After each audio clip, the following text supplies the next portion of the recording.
Hi guys, நீங்கள் வந்திருக்கிறது இட்ஸ்மி குணாகுமாரி. இன்னைக்கு வீடியோவில் நாம் என்ன பார்க்க போகிறோம்னா நருட்டோ எபிசோட் 5 தான் பார்க்க போகிறோம். வாங்க வீடியோக்குள்ளே போகலாம்.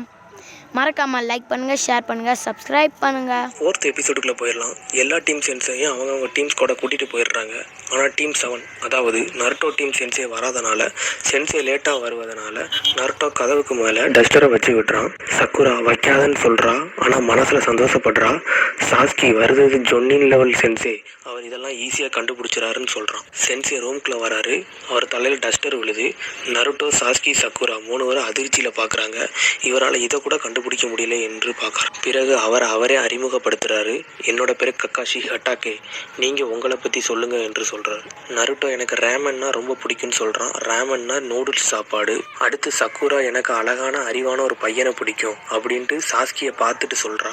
அப்புறம் சாஸ்கி எனக்கு எதையும் பிடிக்காது, நான் உச்சிகா கூட்டத்தை உருவாக்க வேண்டும், இந்த உலகத்தில் எனக்கு பிடிக்காத ஒருவனை கொல்ல வேண்டும் என்று சொல்கிறான். பிறகு கக்காஷி மனதில் நினைக்கிறான் சாஸ்கி இதைத்தான் சொல்வான் என்று. அடுத்து கக்காஷி சொல்கிறான், நாளை காலை 5 மணிக்கு எல்லாரும் சாப்பிடாம வாங்க, ஒரு போட்டி இருக்கு என்று. அதில் ஜெயிச்சால் தான் உங்க 3 பேரை மிஷனுக்கு அனுப்புவேன், இல்லைன்னா திரும்பி படிக்க அனுப்பிடுவேன் என்று கக்காஷி சொல்றான். அடுத்த நாள் காலையில் 5 மணிக்கு எல்லாரும் வந்துடுறாங்க. ஆனால் கக்காஷி வரல. கக்காஷி எப்பவும் போல லேட்டாக தான் வராரு. அடுத்து என்ன போட்டினா, நான் வச்சிருக்க இந்த மணியை 12 மணிக்குள்ள யார் எடுக்கிறாங்களோ அவங்களுக்கு தான் சாப்பாடு. அதுக்கு சக்குரா, நீங்க வச்சிருக்கதே 2 மணி தான் வச்சிருக்கீங்கன்னு சொல்றா. ஆனா நாங்க 3 பேர் இருக்கோம். ஆமாம், யார் 2 பேர் எடுக்கிறாங்களோ அவங்களுக்கு தான் சாப்பாடுன்னு கக்காஷி சொல்றான். அடுத்து போட்டி ஆரம்பமாகிறது என்று கக்காஷி சொல்ல, அடுத்து இருக்கா சென்சே தேர்டு ஒக்காகையை சந்திக்கிறாரு. தேர்டு ஒக்காகை எதுக்கு நீ சந்திக்க வந்தீங்கன்னு கேட்கிறாரு. நருட்டோவிற்கு அனுப்பியிருக்கும் மாஸ்டரை பத்தி ஒரு வதந்தி வந்தது என்று சொல்றாரு. தேர்டு ஒக்காகை அது என்ன வதந்தி என்று கேட்க, இருக்கா சென்சே கக்காஷி இதுவரைக்கும் யாரையும் செலக்ட் பண்ணது இல்லையாம் எக்ஸாம்ல, அது உண்மையா என்று கேட்கிறாரு. தேர்டு ஒக்காகை சொல்றாரு, அது உண்மைதான், ஆனால் கக்காஷியோட போட்டி கடினமாக இருந்தாலும் சரியாக இருக்கும் என்று சொல்றாரு. கக்காஷி போட்டி ஆர்வம் என்று சொல்ல அனைவரும் ஒளிந்து விடுகிறார்கள். இப்படிதான் போட்டிக்கு ஒளிந்திருந்து தாக்க வேண்டும் என்று கக்காஷி மனதில் நினைக்கிறான். ஆனால் நமது நாயகன் நருட்டோ கக்காஷி முன்னால் நிற்கிறான். பிறகு நருட்டோ தாக்க ஆரம்பிக்கிறான். இதை கண்டுக்காமல் கக்காஷி புக்கை எடுத்து படிக்க ஆரம்பிக்கிறான். நருட்டோ அடிக்கிறதை கக்காஷி ஈஸியாக தடுக்கிறான். பிறகு கக்காஷி நருட்டோக்கு பின்னால் உட்கார்ந்து 1000 இயர் ஜுட்சு என்று கூறி பின்னால் குத்துகிறான். நருட்டோ பறந்து போய் தண்ணியில் விழுகிறான். பிறகு ஒளிந்திருந்த சாஸ்கி கக்காஷி மேல் சுரிங்கனை வீசலாம் என்று நினைக்கிறான். ஆனால் நருட்டோ தண்ணீருக்குள் இருந்து கக்காஷி மேல் சுரிங்கனை வீசி விடுகிறான்.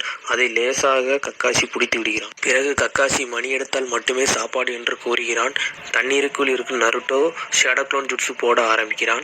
7 நருட்டோவாக வெளியே வருகிறான். அடுத்து கக்காஷி சொல்றான், இது சாதா க்ளோன் இல்ல, இது ஷேடோ க்ளோன்ஸ். சாதா க்ளோன்னா உருவம் மட்டும்தான் வரும், இது ஷேடோ க்ளோன், இது அச்சசலாக மனிதனை போலே இருக்கும், இது அதே மாதிரியே தாக்கும் என்று. அதன் பிறகு கக்காஷி பின்னாடி இருந்து நருட்டோ தாவி பிடிக்கிறான். சுத்தி இருக்க 7 நருட்டோவும் அடிக்க வராங்க. ஆனா கக்காஷியோ சப்ஸ்டிடியூஷன் ஜுட்சு போட்டு தப்பிச்சு விடுறான். சப்ஸ்டிடியூஷன் ஜுட்சுனா ஆள் மாறாட்டம் செய்வது. ஆள் மாறாட்டம்னா மனிதனையோ மரத்தையோ அவனுக்கு பதிலாக மாத்தி வைப்பது. கக்காஷி அப்படிதான் பண்ணிவிட்டு போறான். அப்படி கக்காஷி செய்துவிட இது தெரியாமல் நருட்டோ அவனே அடித்து விடுகிறான். பிறகு ஷேடோ க்ளோன் ஜுட்சு நிப்பாட்ட கண்ணுக்கு எதிரில் கிடக்கும் மணியை எடுக்கிறான். ஆனால் அந்த பொறியில் மாட்டி விடுகிறான். அடுத்து கக்காஷி இப்படி மாட்டாமல் என்ன இருக்கு என்று சுத்தி பார்க்க வேண்டும் என்று கூறும்போது சாஸ்கி மறைந்த இடத்தில் இருந்து கக்காஷியை தாக்க கத்தியால் குத்தி விடுகிறது. அப்படி உண்மையில் கத்தி குத்தி விட்டதா என்று அடுத்த எபிசோடில் பார்ப்போம்.